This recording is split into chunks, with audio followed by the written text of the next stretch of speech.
ঈদ যাত্রা ভোগান্তি এড়াতে আগেই ঢাকা ছাড়ছেন মানুষ। আওয়ামী লীগের পুনর্বাসন পরিকল্পনা কঠোর হাতে দমন করা হবে বললেন নাহিদ। আওয়ামী লীগের রাজনীতি নিষিদ্ধের দাবিতে গণস্বাক্ষর কর্মসূচি। শরীরে এক বিন্দু রক্ত থাকতে আওয়ামী লীগকে রাজনীতি করতে দেওয়া হবে না। এবং সর্বশেষ জানাবো সংস্কারের পর নির্বাচন দাবিকারীদের উদ্দেশ্যে যা বললেন তারেক রহমান। এতক্ষণ শুনছিলেন সংবাদ শিরোনাম, এবারে বিস্তারিত। তবে তার আগে অনুরোধ থাকবে আমাদের চ্যানেলটি সাবস্ক্রাইব করে বেল আইকনটি ক্লিক করুন। ঈদ যাত্রা ভোগান্তি এড়াতে আগেই ঢাকা ছাড়ছেন মানুষ। কয়েকদিন পর মুসলমানদের ধর্মীয় উৎসব ঈদ উল ফিতর। বছর ঘুরে ঈদ আসলে প্রিয়জনের সঙ্গে ঈদের আনন্দ ভাগাভাগি করতে নারীর টানে শহর ছাড়েন কর্মব্যস্ত মানুষ। তবে প্রতিবার বাড়ি ফেরার পথে দুশ্চিন্তার অন্যতম কারণ হিসেবে দাঁড়ায় সড়কের যানজট ও ভোগান্তি। তাই এবছর ভোগান্তি এড়াতে ঈদের এক সপ্তাহ আগে থেকে গ্রামে ছুটে চলছে অসংখ্য ঘরমুখো মানুষ। এদিকে হাইওয়ে পুলিশ বলছেন, এবারের ঈদযাত্রাকে কেন্দ্র করে যাত্রীদের কোনো প্রকার ভোগান্তির সম্মুখীন হতে হবে না। যাত্রীরা নির্বিঘ্নে গন্তব্যে পৌঁছাতে সড়ক জুড়ে অতিরিক্ত পুলিশ মোতায়েনের পাশাপাশি কোথাও দুর্ঘটনা ঘটে যানবাহন বিকল হলে তাৎক্ষণিক সেটি সরিয়ে নেওয়ার সব ব্যবস্থা প্রস্তুত রাখা হয়েছে।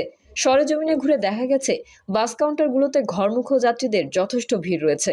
মূলত বিভিন্ন স্কুল প্রতিষ্ঠান ছুটি ঘোষণা করায় যানজট এড়িয়ে স্বস্তির যাত্রার লক্ষ্যে আগেভাগেই গ্রামে ছুটে চলেছে অসংখ্য মানুষ। যাত্রীর চাপে বাস স্ট্যান্ডের টিকিট কাউন্টার কর্তৃপক্ষের লোকজনকেও ব্যস্ত সময় করতে দেখা যাচ্ছে। এদিকে একটি বেসরকারি ব্যাংকের কর্মকর্তা শাহজালাল তিনি বলেন, প্রতিবার ঈদের আগ মুহূর্তে বাসে যাত্রীদের অতিরিক্ত চাপের কারণে টিকিট পাওয়া কষ্টের হয়ে যায়। অপরদিকে যানজটের ভোগান্তি তো আছেই। এখন পর্যন্ত আমরা অফিস ছুটি দেয়নি, তাই যানজটের ভোগান্তি থেকে মুক্তি পেতে পরিবারের সদস্যদের আগেভাগেই পাঠিয়ে দিচ্ছি। ঈদের ছুটি ঘোষণা হলে আমি ধীরে সুস্থে চলে যাব। কাপড় ব্যবসায়ী আনোয়ার মিয়া বলেন, প্রতি বছর আমি ঈদের দিন সকালে গ্রামে যেতে হয়। চাঁদ রাত হিসেবে শেষে বাড়ির উদ্দেশ্যে রওনা হওয়া লাগে। তবে সবসময় পরিবারকে এক সপ্তাহ আগে পাঠিয়ে দেই, কারণ লম্বা জার্নি স্বস্তির না হলে শারীরিকভাবে আমার সন্তানরা অসুস্থ হয়ে পড়ে। ছেলে মেয়ে আর তাদের মাকে গাড়িতে উঠিয়ে দিব। দূরপাল্লার কয়েকজন বাস চালক বলেন, মানুষ এখন থেকেই গ্রামে যাওয়া শুরু করেছে। এখনো কোথাও কোনো যানজট দেখিনি। আওয়ামী লীগের পুনর্বাসন পরিকল্পনা কঠোর হাতে দমন করা হবে বললেন নাহিদ। আওয়ামী লীগ ফ্যাসিবাদ হয়ে ওঠা ১/১১-র কারণে আওয়ামী লীগের পুনর্বাসনের পরিকল্পনা করা হলে তা কঠোর হাতে দমন করা হবে বলে মন্তব্য করেছেন জাতীয় নাগরিক পার্টির আহ্বায়ক নাহিদ ইসলাম। নাহিদ বলেন, গণ অভ্যুত্থানের ফসল হিসেবে এই নতুন রাজনৈতিক দলের সৃষ্টি হয়েছে। আওয়ামী লীগ ফ্যাসিবাদ হয়ে ওঠে ১/১১-র কারণে। বাংলাদেশের নতুন করে আর কখনো ১/১১ হতে দেওয়া হবে না। এই মাটিতে জুলাই হত্যার সঙ্গে জড়িত আওয়ামী লীগ ও তার দোসরদের বিচার হতে হবে। তিনি বলেন, আওয়ামী লীগের সময় প্রশাসনকে দলীয়করণ করা হয়েছে, আবার সেই প্রশাসনকেই জনগণের ওপর ব্যবহার করা হয়েছে। সামরিক কোনো হস্তক্ষেপ মেনে নেওয়া হবে না। জনগণ রাষ্ট্রের মালিক, তাদেরকে রাষ্ট্রের মালিকানা বুঝিয়ে দেওয়ার বন্দোবস্ত হচ্ছে। রাষ্ট্রের বিভিন্ন জায়গায় এখনও ফ্যাসিবাদের দোসররা বসে আছে, তাদের বিরুদ্ধেও ব্যবস্থা নিতে সরকারকে আহ্বান জানান তিনি। আওয়ামী লীগের রাজনীতি নিষিদ্ধের দাবিতে গণস্বাক্ষর কর্মসূচি। আওয়ামী লীগের রাজনীতি নিষিদ্ধের দাবিতে অবস্থান ও গণস্বাক্ষর কর্মসূচি পালন করেছে গণ অধিকার পরিষদ।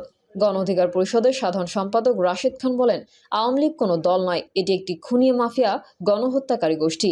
শেখ হাসিনার নেতৃত্বে ২,০০০ ছাত্র জনতাকে গুলি করে হত্যা করা হয়েছে। আরও ৩০,০০০ যোদ্ধা আহত হয়েছেন। অন্তর্বর্তী সরকার আহতদের পুনর্বাসন করতে পারেনি। অনেক উপদেষ্টার নামও আমরা ঠিক মতো জানি না। স্বরাষ্ট্র উপদেষ্টা এতদিন হলো দায়িত্ব পালন করছেন, এখনো বাংলাদেশের আইন শৃঙ্খলা ঠিক করতে পারেনি। যখন ডেভিল হান্ট শুরু হয়েছে, চোরগুলো তখন ভারত, আমেরিকা, ইউরোপে পালিয়ে গেছে। আওয়ামী লীগ যারা করেছে তারা কজন ভালো মানুষ ছিল, ওদের আবার কিসের ক্লিন ইমেজ? যারা সাধারণ ছিল, ছাত্র জনতার বুকে গুলি চালায় নাই, তাদের উপর আমরা জুলুম করব না, ছাড় দিব তাদের, কিন্তু সেটা গণহত্যার বিচারের পরে। তিনি বলেন, সুশীল বিপ্লবীরা আওয়ামী লীগের পুনর্বাসন করতে যাচ্ছেন। অন্যের হক মেরে নিজেরা কোটিপতি হব, এই জন্য রাজনীতি করতে আসেনি। সমন্বয়ক নামধারী কিছু ছাত্র ওয়াসা সহ বিভিন্ন কেলেঙ্কারি সামনে এসেছে। আমরা এগুলোর জন্য প্রস্তুত ছিলাম না। এখনো সময় আছে, এগুলো বন্ধ করে জনগণের রাজনীতি করেন। এবার আমাদের হাতে শেষ সুযোগ। বাংলাদেশ পুনর্গঠন করতে হবে। নির্বাচন নিয়ে টালবাহানা করলে মানুষ মানবে না। তিনি বলেন, নির্বাচনের কথা আসলে উপদেষ্টার মুখ কালো হয়ে যায়। মঈনুদ্দিন, ফখরুদ্দিন দেখে শিক্ষা নেন। আওয়ামী লীগের স্টাইলে রাজনীতি করলে আমাদের পতনও আওয়ামী লীগের মতনই হবে। সিনিয়র সহসভাপতি ফারুক খান বলেন, গণহত্যাকারী আওয়ামী লীগের রাজনীতি করার কোনো অধিকার নেই। ছাত্রলীগের সন্ত্রাসীদের ঝটিকা মিছিল বের করার পেছনে অন্তর্বর্তী সরকারের দায় রয়েছে। ডানে বায়ে চতুর্দিকে আওয়ামী লীগের দোসররা আছে বলেই তারা দুঃসাহস দেখাচ্ছে। এখনো তাদেরকে বিচারের আওতায় আনতে পারেনি। বিচার করার জন্য যে হিম্মত থাকা দরকার তা এই সরকারে নেই। শরীরে এক বিন্দু রক্ত থাকতে আওয়ামী লীগকে রাজনীতি করতে দেওয়া হবে না। বাংলাদেশের রাজনীতিতে আওয়ামী লীগের আর স্থান হবে না উল্লেখ করে জাতীয় নাগরিক পার্টির সদস্য সচিব আক্তার হোসেন বলেছেন, যেই ভাইয়েরা রাজপথে জীবন দিয়েছেন তাদের রক্তের শপথ, আমাদের শরীরে এক বিন্দু রক্ত থাকতে আওয়ামী লীগকে রাজনীতি করতে দেওয়া হবে না। গণহত্যার দায়ে আওয়ামী লীগের বিচার, নিবন্ধন বাতিল ও দলটির সব কার্যক্রম নিষিদ্ধের দাবিতে অনুষ্ঠিত এই বিক্ষোভ সমাবেশে এনসিপির সদস্য সচিব আক্তার বলেন, কোনো শান্তিপূর্ণ ঘটনার মধ্যে দিয়ে আওয়ামী লীগের বিদায় হয়নি। হাজারো মানুষের রাজপথ ভেজানো রক্তের মধ্যে দিয়ে এই খুনি ফ্যাসিস্ট আওয়ামী লীগের বিদায় হয়েছে। আমাদের পুনর্জন্ম হতে পারে, কিন্তু আওয়ামী লীগকে আমরা পুনর্বাসিত হতে দেব না। বাংলাদেশে যতবার আওয়ামী লীগ ক্ষমতায় এসেছে ততবার সাধারণ মানুষের জীবন ঝুঁকিতে পড়েছে। দল হিসেবে আওয়ামী লীগকে নিষিদ্ধ করার বিষয়ে অন্তর্বর্তী সরকারের নিষ্ক্রিয়তা নিয়ে বিস্ময় প্রকাশ করে আক্তার হোসেন বলেন, আশ্চর্যের বিষয় হলো 7 মাস পেরিয়ে গেছে, অন্তর্বর্তী সরকার আওয়ামী লীগের ব্যাপারে কোনো বিচারিক কার্যক্রম শুরু করেনি। অন্তর্বর্তীকালীন সরকারকে বলবো, দল হিসেবে আওয়ামী লীগকে বিচারের কাঠগড়ায় দায় করাতে হবে। আওয়ামী লীগের নামে কোনো সাংগঠনিক কার্যক্রম চালাতে যাবে না, চালানোও যাবে না। অল্প সময়ের মধ্যে নিবন্ধন বাতিল করতে হবে। সংস্কারের পর নির্বাচন দাবিকারীদের উদ্দেশ্যে যা বললেন তারেক রহমান। সংস্কারের পর নির্বাচন দাবিকারীদের উদ্দেশ্যে বিএনপির ভারপ্রাপ্ত চেয়ারম্যান তারেক রহমান বলেছেন, বর্তমানে সংস্কার এবং নির্বাচনকে দৃশ্যত যেভাবে মুখোমুখি করে ফেলা হয়েছে এটি নিঃসন্দেহে রাজনৈতিক উদ্দেশ্যমূলক। যারা সংস্কার শেষ করার পর জাতীয় নির্বাচন অনুষ্ঠানের কথা বলছেন তাদেরকে উদ্দেশ্য করে বলতে চাই, যেটি শেষ হয়ে যায় সেটি সংস্কার নয়, কারণ সংস্কার কখনো শেষ হয় না। সংস্কার একটি ধারাবাহিক প্রক্রিয়া। তারেক রহমান বলেন, দেশের বর্তমান সংবিধান যেটিকে ইচ্ছামতো কাটাছেঁড়া করে পতিত পলাতক স্বৈরাচার প্রায় তাদের দলীয় সংবিধানে পরিণত করে ফেলেছিল। সেই সংবিধানের 56 অনুচ্ছেদের 2 দফায় লেখা রয়েছে, জনগণের প্রত্যক্ষ ভোটে জনপ্রতিনিধিদের জাতীয় সংসদ গঠিত হবে। সংবিধানে সুস্পষ্টভাবে উল্লেখ করে থাকার পরও পলাতক ফ্যাসিবাদী সরকারের আমলে বাংলাদেশের মানুষ দেখেছে, বারবার সারা বিশ্ব দেখেছে, জনগণের ভোট ছাড়াই গঠন করা হয়েছিল জাতীয় সংসদ।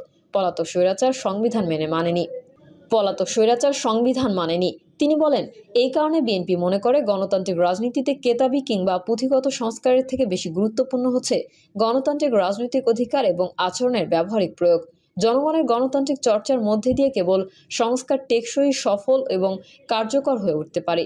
বিএনপির ভারপ্রাপ্ত চেয়ারম্যান বলেন, দেশের রাজনৈতিক অঙ্গনে গৌণ ইস্যুকে মুখ্য ইস্যু বানাতে গিয়ে নিজেদের অজান্তে ফ্যাসিবাদ বিরোধী জাতীয় ঐক্যের মধ্যে সংশয় সন্দেহের জন্ম দেওয়া হয়েছে বা হচ্ছে। আমি অন্তর্বর্তী সরকারের দৃষ্টি আকর্ষণ করে আবারও বলতে চাই, সরকারের এমন কোনো পদক্ষেপ নেওয়া উচিত হবে না যাতে রাষ্ট্র